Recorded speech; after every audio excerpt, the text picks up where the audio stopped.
같이 기도함으로 새벽기도 시작합니다. 하나님의 말씀이 들려지게 하옵소서.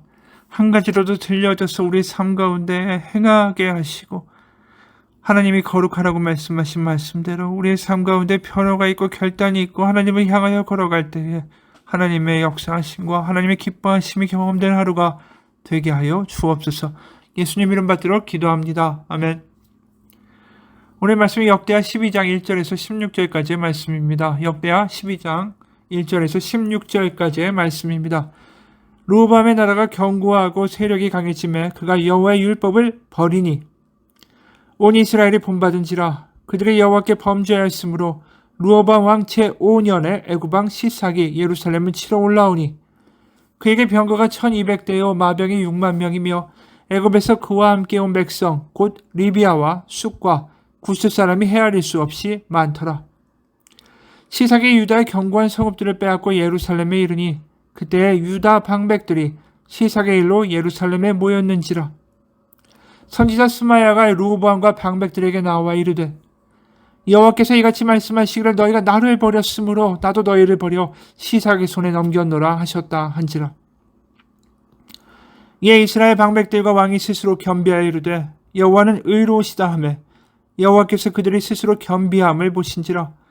여호와의 말씀이 스마야에게 임하여 이르시되 그들이 스스로 겸비하였으니 내가 멸하지 아니하고 저희를 조금 구원하여 나의 노를 시삭의 손을 통하여 예루살렘에 붙지 아니하니라. 그러나 그들이 시삭의 종이 되어 나를 섬기는 것과 세상 나라들을 섬기는 것이 어떠한지 알게 되리라 하셨더라. 애굽 왕 시삭이 올라와서 예루살렘을 치고 여호와의 전 보물과 왕궁의 보물을 모두 빼앗고 솔로몬이 만든 금 방패도 빼앗은지라. 르호보암 왕이 그 대신에 노스로 방패를 만들어 국문을 지키는 경호 책임자들의 손에 맡김에 왕이 여호와의 전에 들어갈 때마다 경호하는 자가 그 방패를 들고 갔다가 경호실로 도로 가져갔더라. 르호보암이 스스로 겸비하였고 유다의 선한 일도 있으므로 여호와께서 노를 돌이키사 다 멸하지 아니하셨더라. 르호보암 왕은 예루살렘에서 스스로 세력을 굳게 하여 다스리니라. 르호보암이 왕에 오를 때가 나이가 41세라. 예루살렘 곧 여호와께서 이스라엘의 모든 지파 중에서 택하여 그의 이름을 두신 성에서 17년 동안 다스리니라. 르호보암의 어머니의 이름은 나아마요 암몬 여인이더라. 르호보암이 악을 행하였으니 이는 그가 여호와를 구하는 마음을 굳게 하지 아니함이었더라. 르호보암의 처음부터 끝까지의 행적은 선지자 스마야와 선견자 이도의 족보책에 기록되지 아니하였느냐. 르호보암과 여로보암 사이에 항상 전쟁이 있으니라. 르호보암이 그의 조상들과 함께 누움에 다윗성에 장사되고 그의 아들 아비야가 그를 대신하여 왕이 되니라. 아멘. 솔로몬이 죽고 나서 그 아들 르호보암이 왕위에 오릅니다. 이 르호보암은 이스라엘 민족 사이에서 태어난 아들이 아니죠. 암몬 여인, 바로 솔로몬과 암몬 여인 사이에서 태어난 사람입니다. 그러니 어떻게 보면 솔로몬이 르호보암에게 왕위를 물려준다라는 것은 하나님의 말씀에 집착하고 하나님을 떠나지 않는 그러한 왕으로 자식을 세우지 못했다라는 뜻도 될 것입니다. 르호보암이 왕위에 오르고 나서 바로 나라는 쪼개지죠. 아마 여긴 두 가지 이유가 있을 것 같습니다. 솔로몬이 이미 저지른 우상 숭배의 죄악과 또 그로 인해 이방 여인으로 통해 낳은 아들이 하나님을 떠난 것이 그 이유가 될 것입니다. 결국 남왕국과 북왕국으로 쪼개지죠. 남왕국에는 베냐민과 유다 지파만이 남게 되고 나머지 10개의 지파가 여로보암을 왕으로 세우게 됩니다. 그러자 이제 북왕국에 남아있던 제사장들과 레위인들이 남유다로 내려오게 되죠. 왜냐하면 성전이 예루살렘에만 있을 뿐더러 여로보암이 우상 숭배의 짓을 감행했기 때문입니다. 11장 14절에서 15절을 보면 이런 말씀이 나옵니다. 11장 14, 15절입니다. 레위 사람들이 자기들의 마을들과 산업을 떠나 유다와 예루살렘에 이르렀으니 이는 여로보암과 그의 아들들이 그들을 해임하여 여호와께 제사장의 직분을 행하지 못하게 하고 여로보암이 여러 산당과 순념소 우상과 자기가 만든 송아지 우상을 위하여 친히 제사장들을 세움이라. 바로 나라가 쪼개지자마자 여로보암은 송아지를 만들고 거기에 자기가 직접 제사장을 임명하고 우상 숭배의 길로 빠져들기 시작합니다. 그리고 이 금송아지를 여호와라고 부르게 되죠. 그래서 남유다인은 예루살렘에 갈 필요가 없다라고 주장합니다. 마치 출애굽기에 보면 그들이 광야에 와서 금송아지를 만들고 그것을 여호와라고 부른 것과 똑같은 일을 반복하는 겁니다. 그리고 게다가 이 여로보암은 솔로몬을 피해서 애굽으로 정치적인 망명을 했던 사람입니다. 그러니까 당연히 애굽에서 나왔기에 그의 조상 출애굽할 때 금송아지를 떠올린 것처럼 이 여로보암 역시 금송아지를 만들어서 북왕국에다가 세우고 이것이 여호와다 절하자 이렇게 말하게 되었다라는 것이죠. 그래서 이 르호보암은 남유다를 차지하게 되면서 17절에 보면 3년 동안 유다 나라를 도와 솔로몬의 아들 르호보암을 강하게 하였으니 이는 무리가 3년 동안을 다윗과 솔로몬의 길로 행하였음이더라. 여기 나와 있는 무리 또 르호보암을 도왔다라는 사람들이 아까 말한 북왕국에서 아래로 피난온 제사장과 레위인들이었습니다. 이들이 열심히 하나님을 섬기면서 이 남유다가 그래도 다윗과 솔로몬의 길로 하나님의 길로 하나님을 섬기는 길로 그래도 가려고 했었다라는 거죠. 하지만 그게 무슨 소용이 있겠습니까? 결국 왕 자체가 하나님을 신실하게 믿는 사람이 아닌데 결국 솔로몬 아버지가 했던 일을 그대로 반복하게 되죠. 1절입니다. 르호보암의 나라가 견고하고 세력이 강해지매 그가 여호와의 율법을 버리니 온 이스라엘이 본받은지라. 아버지도 나라가 굳건히 서고 성전과 왕궁이 지어지고 온갖 물상과 금덩어리들이 나라에 들어오기 시작하니까 이방 여인들을 아내로 삼기 시작하고 예루살렘에 온갖 신당들을 세우고 이방 여인들과 결혼하고 자식을 낳고 하나님의 율법에서 말하는 모든 것들을 다 깨버리지 않았습니까?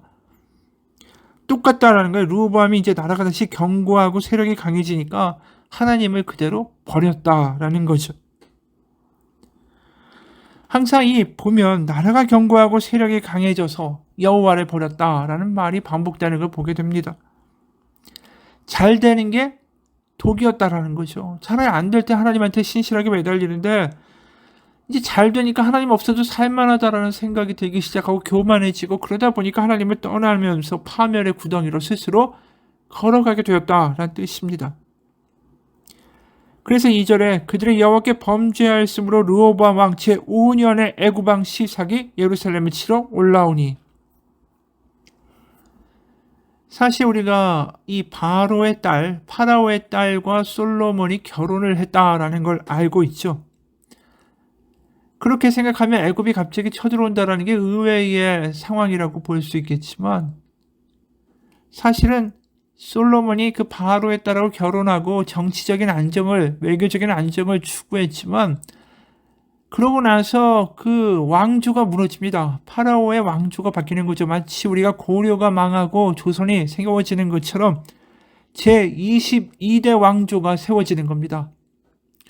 그러니까 솔로몬에게 자신의 딸을 시집 보낸 그 애굽의 왕조는 더 이상 존재하지 않게 된 거죠. 바로 애굽 왕 시삭이라는 사람은 바로 22대 왕조의 창건자였습니다. 그래서 이제 남유다를 향해서 본격적으로 공격해 들어오는 거죠. 당연히 알았을 겁니다. 남유다에 금도 많고 노략질할 것이 많다라는 걸. 그래서 보낸 군대의 수가 병거가 1200대에다가 마병이 6만 명에다가 리비아와 숫과 구스의 용병까지 엄청나게 동원해서 올라옵니다.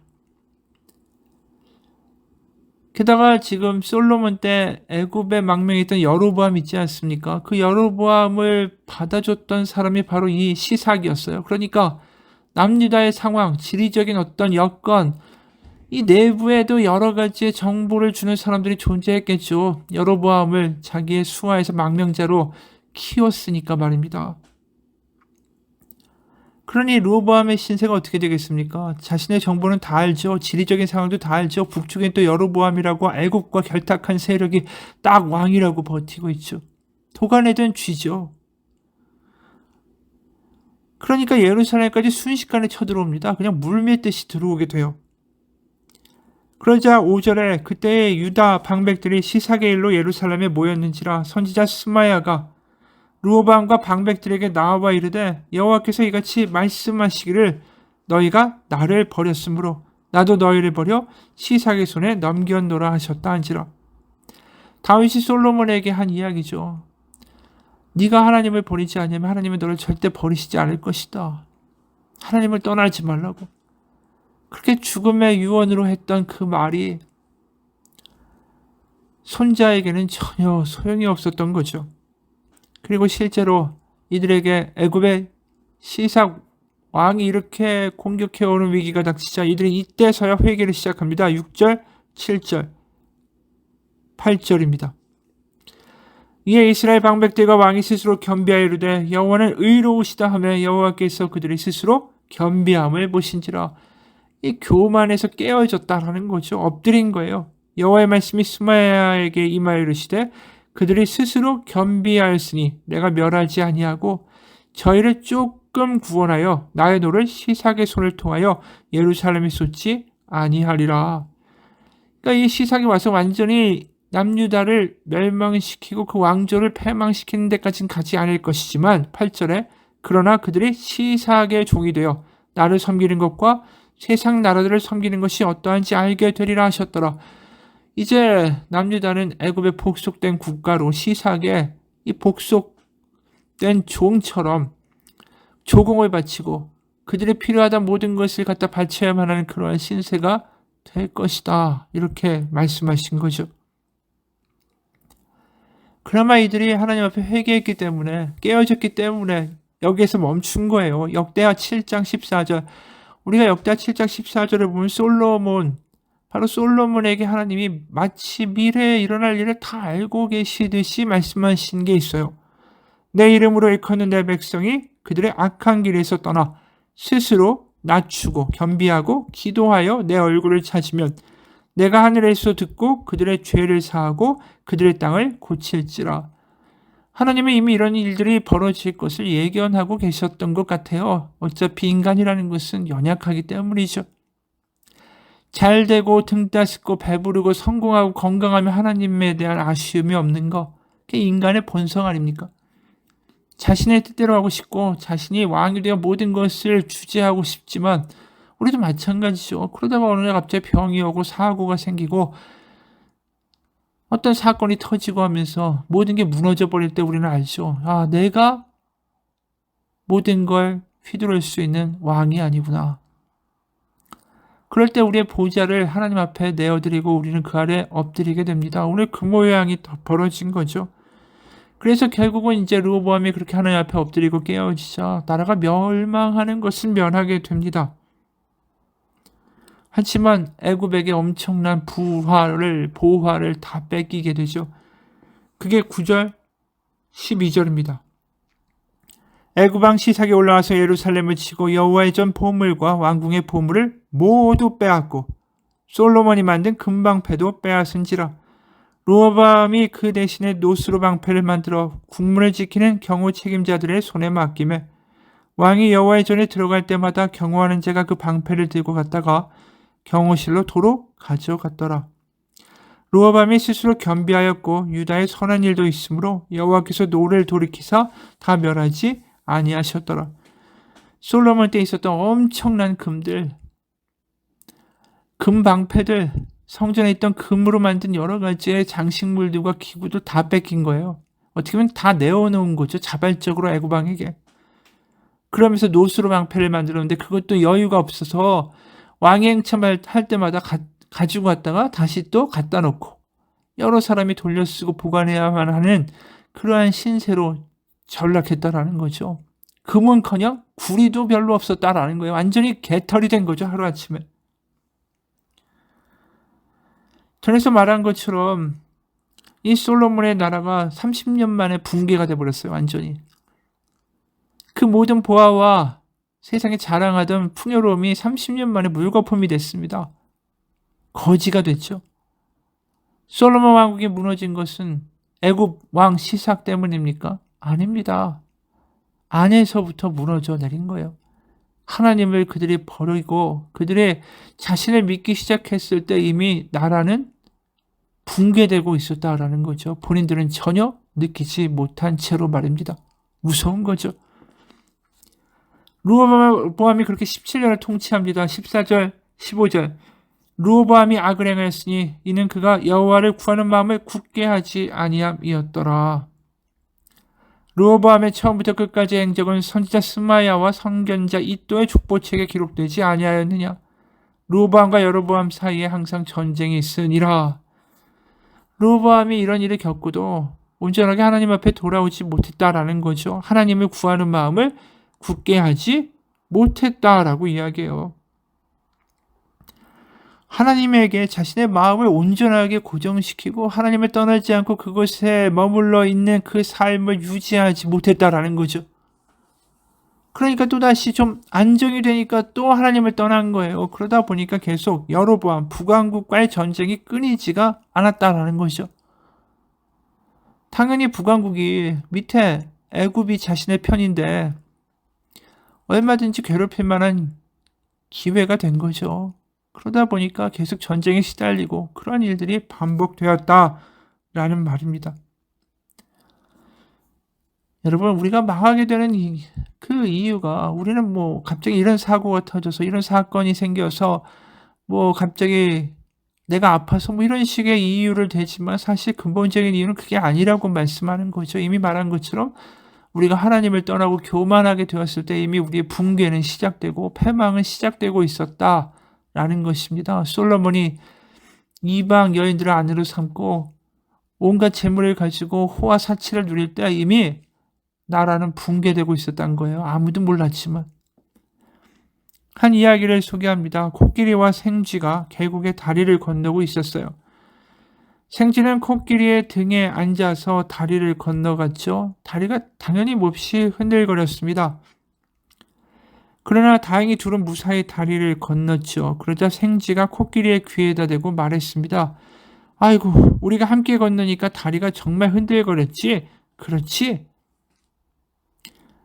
이 이야기는 맥스웰이라는 목사님의 열매 맺는 지도자라는 책에 나오는 이야기입니다. 우리가 살아가면서 코끼리 등에 앉은 이런 말도 안 되는 생쥐같이 행동할 때가 많이 있다. 다리가 흔들거리는 게 자기의 무게나 힘 때문이라고 착각하는 거다. 바로 교만이라는 거다. 이러한 착각, 교만을 가리켜 백마 신드롬이라고 말한다. 백마를 타고 가는 왕자를 환호하는 백성을 보면서 백마가 착각하는 거다. 나를 보고 환호하는 것으로 말이다. 우리도 때때로 우리에게 일어나는 일들, 우리가 이룬 것 같은 일들을 바라보면서 내가 했다라는 교만함이 생길 때가 있음을 부인할 수가 없다.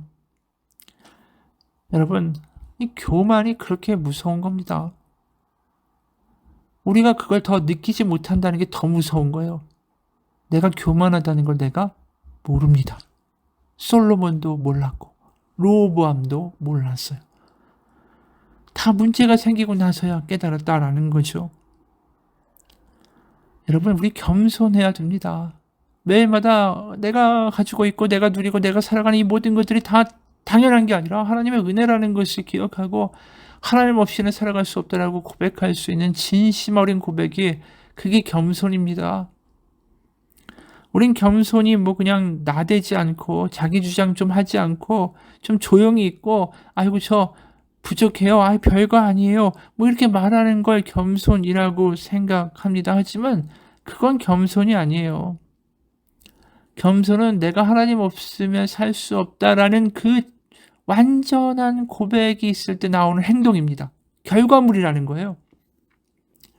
그러니까 내가 의식적으로 겸손을 떨자 하면 겸손한 모양은 보여줄 수 있지만 진짜 겸손할 수는 없습니다. 진짜 겸손은 어디서 나오는 거라고요? 내가 하나님 없으면 정말 살아갈 수 없는 존재입니다. 이 고백이 머리가 아니라 내 가슴 가운데 절절하게 터져 나올 때 우리의 모든 행동거지와 태도들은 겸손해질 수밖에 없어요. 그러니까 내 안에 어떤 고백이 있느냐가 그거에 따라서 겸손이라는 결과가 나온다라는 거죠. 항상 하나님 바라보고 하나님 의지해야 되고 내 힘으로 안 되고 하나님 없으면 살 수 없으니까 순간순간 아버지 제가 어떻게 할까요? 하나님 말씀하여 주옵소서. 또 말씀을 들을 때마다 하나님 이게 저에게 주시는 오늘의 하나님의 지혜라고 믿습니다. 제가 이 말씀을 따라 살겠습니다. 그렇게 겸손한 사람에게 하나님은 그 길을 인도하여 주시고 사망의 음침한 골짜기에 있다 할지라도 그것을 피해갈 수 있는 길을 미리 열어주신다라는 거죠. 여러분 내가 앞서가면 하나님이 뒤따라오시는 거 아닙니까? 우리가 낭떠러지로 달려가면서 그것도 모른 채 잘 간다고 믿는 것만큼 교만이 없습니다.